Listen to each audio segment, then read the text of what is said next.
He was saying, put your GM hat on. What would you do with the saved money from cutting Jimmy? Okay, Bay, like I was just explaining, with all the rollover money in the NFL, I wouldn't spend this money this year. I don't think it's a good idea. I don't think the 49ers are going to win the Super Bowl.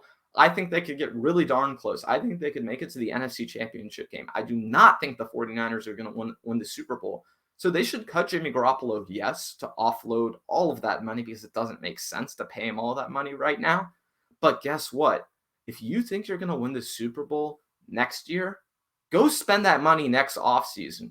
Go upgrade your offensive line again. Get another wide receiver. Load up your defense. Like I've been complaining about the secondary all offseason. It doesn't matter if the 49ers can go spend $25 million in free agency just like that, right?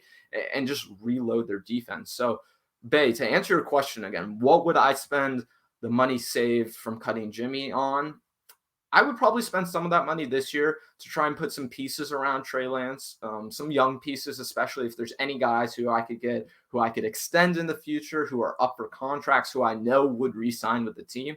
That would be awesome because that would be using your salary cap space smartly. But if you're being realistic and you're saying we're not going to win the Super Bowl this year, if you're John Lynch and you're sitting there and you're looking back at your salary cap space and you're wondering what the team should do, don't do anything. Because guess what, John? Like I showed you with the Cleveland Browns, you can roll over your salary cap space to next season. So it doesn't matter. I'm not saying that this season doesn't matter at all. But what I'm saying is I care much more about winning when Trey Lance will be a fully developed quarterback.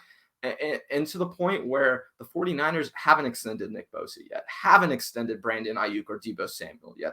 They can still save some money and have a really cheap quarterback on their team and have tons of money to spend. So what I'm saying is that this team should just, they should be deciding like the Chiefs did with Patrick Mahomes that if Trey Lance is good enough, they should be planning ahead of time so that they know there are going to be specific years when they want to spend a lot of money. If they plan this out right, I'm telling you guys, they can not just build a Super Bowl contender, but build a much better team than the 2019 team. Now, do I think they will do that? No.